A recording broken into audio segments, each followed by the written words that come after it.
इस वीडियो के अंदर हम section 40 to section 45 of Indian contract act 1870 को समझेंगे। इसके अंदर दिया गया कि by whom contract must be prove की परफॉर्म, कि कौन कॉन्ट्रैक्ट को परफॉर्म करेगा, किसके द्वारा कॉन्ट्रैक्ट परफॉर्म होना चाहिए। तो देखिए सबसे पहले जो सेक्शन 40 है, सेक्शन 40 हमें person by whom promises to be perform, सबसे पहले बताया गया कि कौन सा व्यक्ति जो है उसके द्वारा परफॉर्मेंस होगी। तो किसके द्वारा परफॉर्मेंस होगी? जिस व्यक्ति ने उसके अंदर प्रॉमिस किया है। अब देखिए हमने इससे पहले सेक्शन 37 के अंदर पढ़ा था, वो एक तरीके से उसकी एक एक्सेप्शन बन जाती है कि अगर किसी व्यक्ति ने प्रॉमिस किया तो वो उसको परफॉर्म करता है, और अगर वो उसको परफॉर्म नहीं कर पाता, मान लीजिए उसकी डेथ हो जाती है उससे पहले ही, तो उसका जो लीगल रिप्रेजेंटेटिव होता है वो उसको परफॉर्म करता है। लेकिन सेक्शन 40 के अंदर उसकी एक्सेप्शन दे दी गई कि अगर वो लोग अपने कॉन्ट्रैक्ट के अंदर इस बात को मान लेते हैं कि जो प्रॉमिस कर रहा है वही उस कॉन्ट्रैक्ट को परफॉर्म करेगा, अगर वो उसको परफॉर्म नहीं कर पाया तो जो उसका लीगल रिप्रेजेंटेटिव है उसके लिए जरूरी नहीं होगा कि वो उस कॉन्ट्रैक्ट को परफॉर्म करे। तो सेक्शन 40 के अंदर यही बताया गया। तो आप अपने बेरेट को खोल लीजिए, हम सबसे पहले बेरेट में से रीड करते हैं सेक्शन को और देखते हैं कि इस सेक्शन के अंदर क्या दिया गया है। सेक्शन 40 बोलता है if it appears from the nature of the cause, कि it appears from the nature of the case, कि अगर ऐसा दिखता है केस के नेचर से कि that it was the intention of the parties की इंटेंशन कैसी थी, to any contract that any promise contain in it should be perform by the promisor himself, कि उस केस के अंदर ये दिख रहा है कि जो उनकी पार्टीज थी जो भी उसके अंदर, उनकी ये इंटेंशन थी कि जो उसकी परफॉर्मेंस है उस कॉन्ट्रैक्ट की वो कौन करेगा, जो उसको प्रॉमिस कर रहा है उसके द्वारा खुद उसकी परफॉर्मेंस की जाएगी।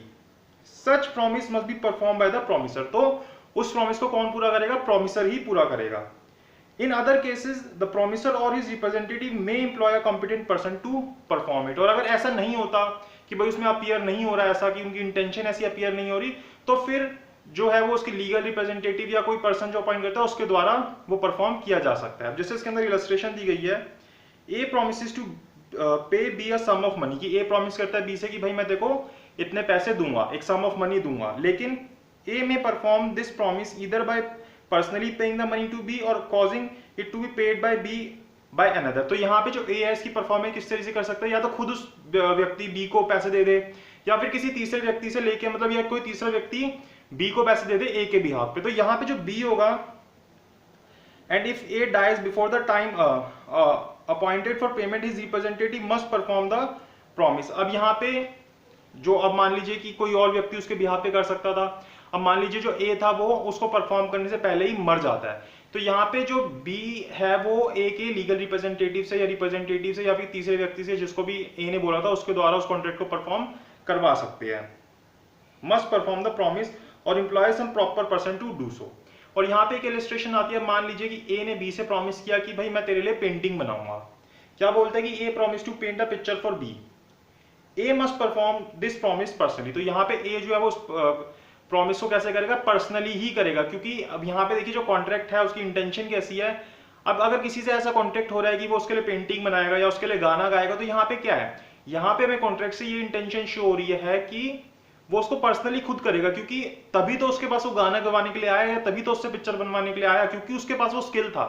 नहीं तो किसी और के पास भी जा सकता था, खुद भी कर सकता था, लेकिन वो उसके पास आया क्योंकि उसके पास उसके लिए स्किल था। तो उसके कॉन्ट्रैक्ट से इंटेंशन शो हो रही है कि वो ये चीज चाहते थे कि जो पार्टी उसको प्रॉमिस कर रही है वही उसको परफॉर्म करे, उसके अलावा उसका लीगल रिप्रेजेंटेटिव या फिर कोई और थर्ड पर्सन उसको परफॉर्म नहीं करेगा। तो सेक्शन 40 के अंदर हमें इतना ही बताया गया। फिर हम आते हैं सेक्शन 41 के ऊपर।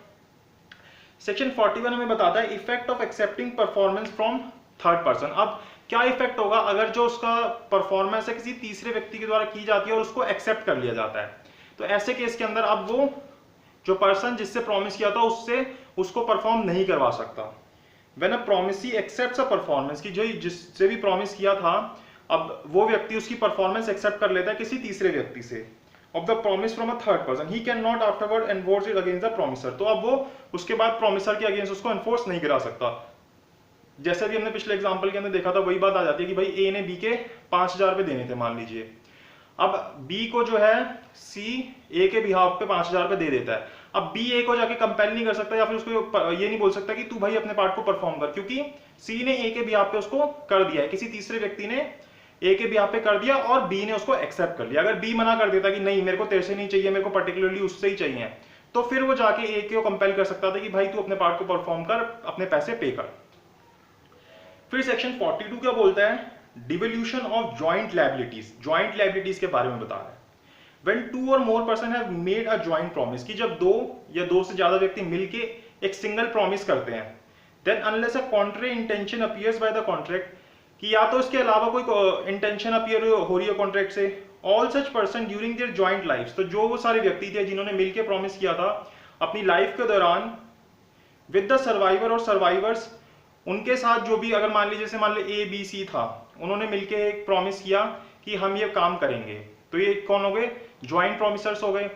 अब यहाँ पे मान लीजिए B की डेथ हो गई, तो A और C, B के जो लीगल रिप्रेजेंटेटिव है, जो भी सर्वाइवर है, उनके साथ मिलके उसको पूरा करेंगे। या मान लीजिए A की भी डेथ होगी, तो उसका जो सर्वाइवर है उसके साथ मिलके, अब C की भी डेथ होगी, तो जो सारे सर्वाइवर्स हैं वो मिलके।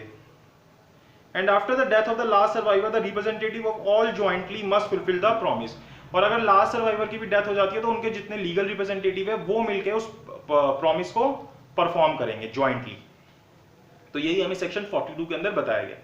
फिर सेक्शन 43 क्या बोलता है, any one of joint promisors may be compelled to perform, कि अब जो प्रोमिसी है वो क्या कर सकता है कि किसी भी एक प्रोमिसर से उसको कंपेल कर सकता है। मतलब बहुत सारे प्रोमिसर्स थे, 2-3 कोई कितने भी प्रोमिसर्स थे, तो जो प्रोमिसी है वो क्या करता है, किसी एक उनमें से किसी एक प्रोमिसर को कंपेल करता है कि भाई तू इस प्रॉमिस को पूरा कर। तो ऐसा किया जा सकता है।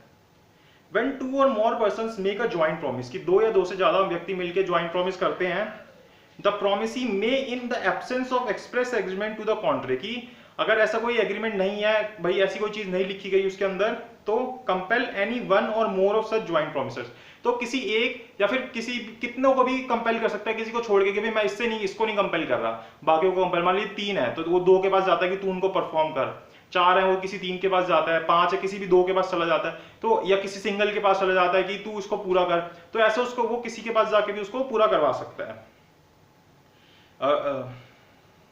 Of such joint promises to perform the whole of the promise, कि जितना पूरा प्रॉमिस किया गया था उस प्रॉमिस को परफॉर्म कर। फिर उसके बाद ईच प्रोमिसर मे कंपेल कंट्रीब्यूशन। अब उसने तो एक के अगेंस्ट कर दिया, भाई एक को कंपेल किया कि भाई तू इसको पूरा परफॉर्म कर, अब जो बाकी थे वो तो बच गए। तो यहां पे उसके लिए क्या बोल रहा है कि each of 2 or more joint promisers may compel every other joint promiser to contribute equally with the himself to the performance of the promise unless the contrary intention appears from the contract। तो जो अब जिसको compel किया जा रहा है कि भाई तू अपने पार्ट को, मतलब तू सबके बिहाफ पे इस पूरे पार्ट को परफॉर्म कर, तो वो क्या कर सकता है कि जो बाकी सारे प्रोमिसर्स थे उनसे इक्वल कंट्रीब्यूशन मांगेगा। अगर 3 लोग थे, एक को कंपेल कर रहा है प्रोमिसी आगे की, मान लीजिए उन्होंने उससे 15,000 रुपए लेने थे, प्रोमिसी आया बी के पास, उससे बोलता है कि तू मेरे को ए और सी से मतलब नहीं है, तू मेरे को पूरे 15,000 रुपए दे, तो बी जो है वो उसको पूरे 15,000 रुपए देता है। तो अब बी जो है वो ए और सी से क्या कर सकता है, जो उनके पार्ट है, जो उनके 5-5 हजार रुपए हैं, वो कंट्रीब्यूशन मांग सकता है। मतलब ए के 5,000 हो गए, बी के 5,000 हो गए, सी के 5,000 हो गए। बी ने अपने तो 5,000 पे किए, उसके बदले उन्होंने ए और सी के भी पैसे पे किए, तो ए से ए का पार्ट और सी से सी का पार्ट वो मांग सकता है। Sharing of loss by default in contribution. अब मान लीजिए कि उनमें से कोई एक व्यक्ति डिफॉल्ट कर देता है, ए जो है जैसे मान लीजिए डिफॉल्ट कर देता है, वो कहता है कि भाई मैं इंसॉल्वेंट हो गया, तो फिर जो बाकी पार्टनर्स है वो उसका जो शेयर है उसको इक्वली कंट्रीब्यूट करेंगे। If any of 2 or more joint promisers makes a default in such contribution, the remaining joint promisers must bear the loss arising from such default in equal shares। तो जो remaining हो गए, जैसे अब B और सी बच गए, तो भाई जो इसका शेयर था ए का 5,000 रुपए का, उसको वो दोनों अपने आप में इक्वल बांट लेंगे, 2500 दोनों के हो जाएंगे, और उनकी अपनी लायबिलिटी 5,000 की थी, तो अब उनको दोनों को 7500 मिलके पे करना होगा। एक्सप्लेनेशन देता है, nothing in this section shall prevent the surety from recovering from his principal। इस सेक्शन में जो श्योरिटी है उसको ये नहीं रोक रहा कि वो अपने प्रिंसिपल से अपना अमाउंट जो है रिकवर करे। Payments made by the surety on behalf of the principal, और entitle the principal to recover anything from the surety on account of payment made by the principal. अब देखिए इसके अंदर इलस्ट्रेशन दे रखी है, जैसे मैंने अभी इलस्ट्रेशन दी, ऐसी इसके अंदर इलस्ट्रेशन इसी तरीके की दे रखी है, उनको हम रीड करते हैं, उससे हमें और अच्छे से समझ आएगा। A B C jointly promise to pay D 3,000 rupees. भाई ये तीनों बंदे मिलकर डी से प्रॉमिस करते हैं एबीसी की भाई हम तेरे को 3,000 रुपए देंगे। डी में कंपेल इधर ए बी और सी। अब डी जो है किसी को भी कंपेल कर सकता है, ए को भी कर सकता है, बी को भी कर सकता है, सी को भी कर सकता है कि भाई मेरे 3,000 रुपए तुम पे कर दो जो तुमने प्रॉमिस किए थे मेरे को देने के लिए। A B C jointly promise to pay a sum of 3,002 rupees की भाई ए बी सी मिलकर डी से प्रॉमिस करते हैं हम तेरे को 3,000 रुपए देंगे। दूसरा एग्जांपल है, सी is compelled to pay the whole. अब यहाँ पे डी ने क्या किया, सी को कंपेल किया कि भाई तू पूरे 3000 रुपए दे, मेरे को ए और बी से नहीं लेने, तेरे से ही लूंगा पूरे पैसे। ए इज इंसॉल्वेंट, और यहाँ पे ए जो है इंसॉल्वेंट हो गया, but his assets are sufficient to pay 1/2 of his date. लेकिन जो उसकी असेट्स है, जितना उसका डेट बनता था उसका आधा पैसा दे सकते हैं। उसका डेट कितना बनता था, 1000 रुपए बनता था, और वो उसकी जो असेट्स हैं वो 500 रुपए उनमें से आ रहे हैं। तो C is entitled to receive 500 rupees from A's asset. तो जो सी है वो किस चीज के लिए एंटाइटल है कि वो ए के जो भी असेट्स बिके उसमें से 500 रुपए ले ले, और बाकी जो लायबिलिटी बनी जो बची 1250 रुपए की वो बी से ले ले। 1000 रुपए तो उसकी खुद की थी, 1000 रुपए ए की थी, 1000 रुपए सी की थी, मतलब तीनों की 1000 रुपए थी। अब सी ने जो है 3000 रुपए पे किए, ए जो था इंसॉल्वेंट हो गया और उसकी प्रॉपर्टी बेच के 500 रुपए आया, तो 500 रुपए तो वो पूरे ले लेगा सी, भाई मैंने तेरे से लेने थे मैंने पूरे ले लिया। अब जो 500 की लायबिलिटी बची ए की, वो दोनों अपने में डिस्ट्रीब्यूट करेंगे, बी और सी 250 रुपए। तो बी की लायबिलिटी थी 1250 रुपए बनी, 1000 प्लस 250, और उसकी भी 1250 बनी। तो अब वो बी से अपने 1250 रुपए ले लेगा कि भाई तेरे से मेरे 1250 रुपए बनते हैं, वो मेरे को दे दे। तो ये इसके अंदर होगा ऐसा। फिर सी बोलता है, मतलब अब ये सी एग्जांपल, अगला एग्जांपल है, A B and C are under the joint promise to pay D 3000 rupees. वही सेम एग्जांपल है कि डी को वो प्रॉमिस करते हैं ए बी सी मिलके कि हम तेरे को 3000 रुपए देंगे। सी is unable to pay anything. अब सी जो है कुछ भी पे नहीं कर पाता, वहां पे वो इस काबिल ही नहीं होता कि वो कुछ पे कर पाए। And A is compelled to pay the whole, और जो डी होता है वो ए के पास पहुंच जाता है कि भाई तू मेरे को पूरी पेमेंट कर, तो वो 3000 रुपए पूरे पे करता है। A is entitled to receive 1500 from B, तो ए जो है वो बी से 1500 रुपए लेगा। कैसे, सी के जो 1000 रुपए बनते थे वो दोनों में बटेंगे 500 रुपए। तो जो ए था उसने 3000 रुपए पे किए, उसकी लायबिलिटी कितने की बनती थी, 1000 रुपए बनती थी, तो 500 रुपए वो सी के भी पे करेगा, तो 1500 उसके हो गए, ऐसे ही 1500 बी के हो गए, तो वो बी से 1500 रुपए ले लेगा।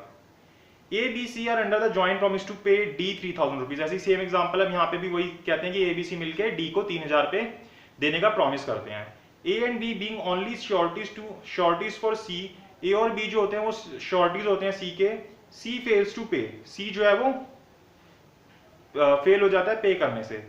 ए and B are compelled to pay the whole sum, तो ए और बी जो है वो कंपेल होंगे इस बात से कि वो पूरा का पूरा सम पे करें। They are entitled to recover it from C, और वो उसको सी से रिकवर कर सकते हैं। जो मैंने श्योरिटी वाली बात बताई थी जो एक्सप्लेनेशन के अंदर दी गई है, वो यही इसी एग्जांपल से हमें समझ आती है। फिर हम आते हैं सेक्शन 44 के ऊपर, effect of release of one joint promiser, की जो एक ज्वाइंट प्रॉमिसर था उसको अगर हम रिलीज कर देते हैं तो उसका इफेक्ट क्या होगा, उसको हम छोड़ देते हैं कि भाई तू अपने प्रॉमिस को परफॉर्म मत कर। तो वेयर 2 और more persons have made a joint promise, की 2 या 2 से ज्यादा व्यक्ति मिलकर एक प्रॉमिस करते हैं कि भाई हम इस चीज को परफॉर्म करेंगे। A release of one of such joint promisors by the promisee, अब प्रॉमिसी क्या करता है कि एक को रिलीज कर देता है कि मेरे को तो इससे परफॉर्म कराना ही नहीं। Does not discharge the other joint promisor और joint promisors, neither does it free the joint promisor so release from the responsibility to other joint promisor और जॉइंट प्रॉमिसर्स। तो इससे वो दूसरे जो प्रॉमिसर्स हैं उनसे रिलीज नहीं हो जाएगा, उसने तो रिलीज कर दिया जो प्रॉमिसी था, लेकिन वो जिस व्यक्ति को रिलीज किया, जिस प्रॉमिसर को रिलीज किया, वो बाकी जॉइंट प्रॉमिसर से रिलीज नहीं हो जाएगा। जैसे भी हमने वही एग्जांपल देखा था उसी तरीके से है कि भाई ए बी सी 3 बंदों ने मिलकर डी को बोला कि हम 1000 रुपए देंगे, डी ने कहा मेरे को ए से नहीं चाहिए, मैं ए को रिलीज करता हूं, मैं बी और सी से लूंगा। तो बी और सी से वो अपने 3000 रुपए लेता है, 1500 रुपए। लेकिन जो ए है वो बी और सी के लिए जो है लाइबल रहेगा ही रहेगा, उनको उसको अपने 1000 रुपए देने पड़ेंगे बी और सी के, मतलब 500 रुपए बी को देने पड़ेंगे, 500 रुपए सी को देने पड़ेंगे। वो अपने अमाउंट के लिए उन ज्वाइंट प्रॉमिसर्स से लाइबल रहेगा।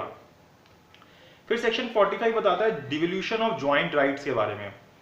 When a person has made a promise to 2 or more person jointly, कि जब एक व्यक्ति 2 या 2 से ज्यादा पर्सन से प्रॉमिस करता है कोई चीज करने के लिए, then unless a contrary intention appears from the contract, the right to claim performance rests as between him and them with them during their joint lives and after the death of any of them, और अगर उनमें से कोई मर भी जाता है, with the representative of such deceased person jointly with the survivor or survivors and after the death of the last survivor with the representative of all jointly। जैसे हमने देखा था सेक्शन 42 के अंदर, ऐसे ही यहाँ पे सेक्शन 45 के अंदर दिया गया है। बस यहाँ पे क्या होता है कि अब ये जो है प्रॉमिसर जो है वो सिंगल हो जाता है और प्रॉमिसी जो है वो बहुत सारे हो जाते हैं, तो उनके जो सर्वाइवर्स होते हैं और लीगल रिप्रेजेंटेटिव होते हैं वो कंपेल कर सकते हैं उसकी परफॉर्मेंस के लिए। जैसे यहाँ पे इलस्ट्रेशन दिया, इससे हमें समझ आ जाएगा। A in consideration of ₹5000 rupees lent to him by B and C, A जो है 5000 रुपए जो है कंसिडरेशन के लिए उसको कंसिडरेशन मिलता है बी और सी से। Promises B and C jointly to repay them that sum with interest on day specified, कि वो उसको प्रॉमिस करता है कि वो जो डे है उस स्पेसिफाइड पे उनको 5,000 रुपये दे देगा। अब यहाँ पे बी मर जाता है, उसने पैसे देने थे बी और सी क्या, वो बी मर गया उसमें से। The right to claim performance rest with B's representative jointly with C. तो अब यहाँ पे जो बी का रिप्रेजेंटेटिव होगा, जो सर्वाइवर होगा, उसके पास राइट होगा कि वो सी के साथ मिलके ए के ऊपर केस करे कि भाई मेरे पैसे दे दो, या फिर वो उसके पास राइट होगा कि उससे पैसे ले ले ड्यूरिंग सीज लाइफ, पूरी सी के लाइफ के दौरान। अब जब सी मर जाएगा, सी की डेथ हो जाएगी, तो जो रिप्रेजेंटेटिव होंगे किसके, बी और सी के, वो ज्वाइंटली मिलके अपने जो ए से हैं पैसे लेने के लिए उनके पास राइट रहेगा। तो ये हमने सेक्शन 40 से लेके सेक्शन 45 तक समझा। अब नेक्स्ट वीडियो के अंदर हम जो इससे आगे के सेक्शंस हैं उनको कवर करेंगे।